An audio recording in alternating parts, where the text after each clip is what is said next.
Le Seigneur soit avec vous. Et avec votre esprit. Évangile de Jésus-Christ selon Saint Marc.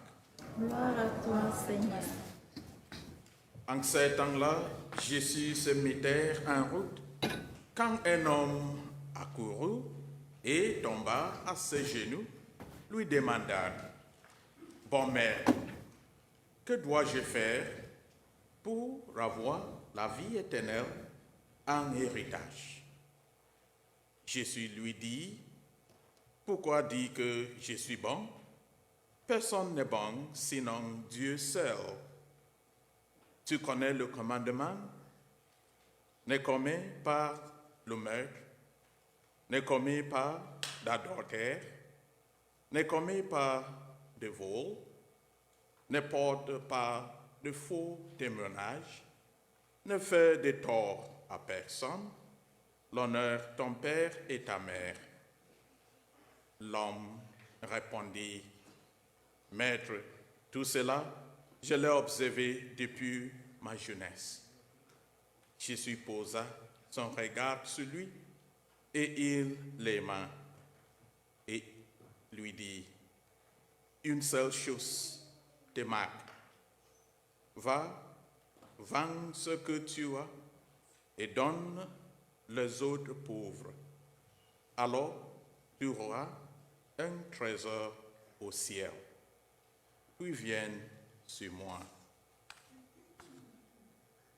Mais lui, à ces mots, devient sombre et s'en alla tout triste, car il avait de grands biens. Alors Jésus regarda autour de lui et dit à ses disciples: Comme il sera difficile à ceux qui possèdent des richesses d'entrer dans le royaume de Dieu. Le disciple était stupéfait de ces paroles.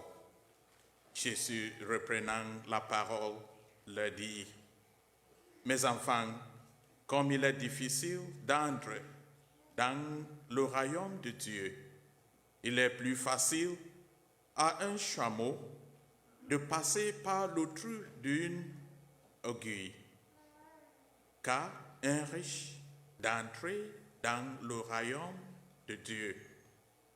De plus en plus déconcertés, les disciples se demandèrent entre eux: Mais alors, qui peut entrer sauvé? Jésus les regarde et dit: Pour les hommes, c'est impossible, mais pas pour Dieu, car tout est possible à Dieu.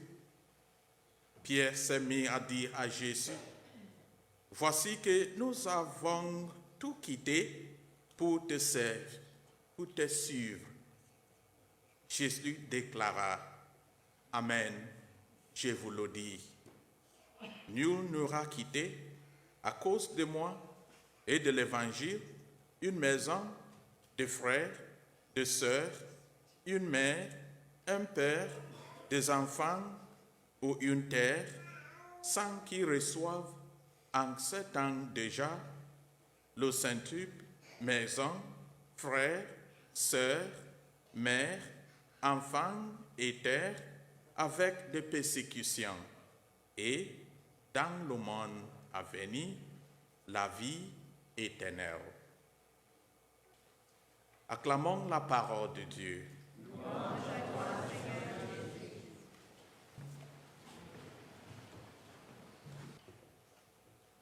Bonjour,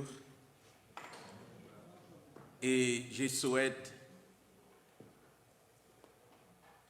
un bon fête d'action de grâce. Le thème de mon homélie aujourd'hui est « Garder le commandement de Dieu dans le cœur, pas dans la tête ».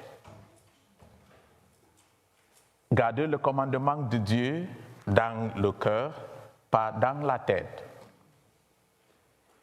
Le livre de la sagesse, dans la première lecture, dit: J'ai prié et l'intelligence m'a été donnée. J'ai invoqué Dieu et l'esprit de sagesse est venu à moi. Alors que l'intelligence nous donne la capacité de porter un jugement éclairé, la sagesse nous aide à discerner ce que est vrai et ce que est faux. Dans la lecture de l'Évangile, le jeune homme riche a gardé le commandement de Dieu, mais il ressentait encore un vide dans son esprit.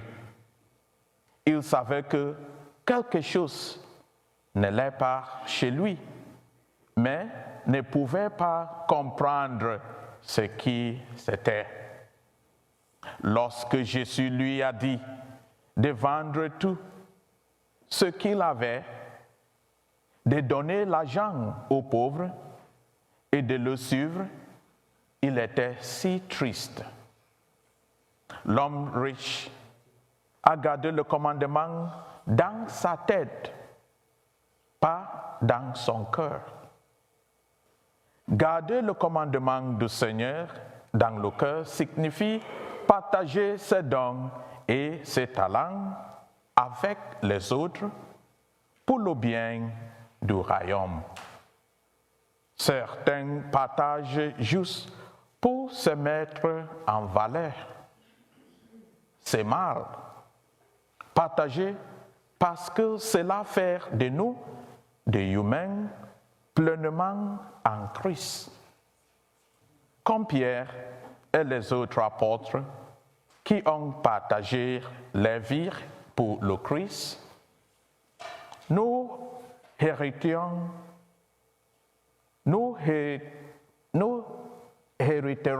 tous de la vie éternelle. Nous sommes tous riches d'une manière ou d'une autre.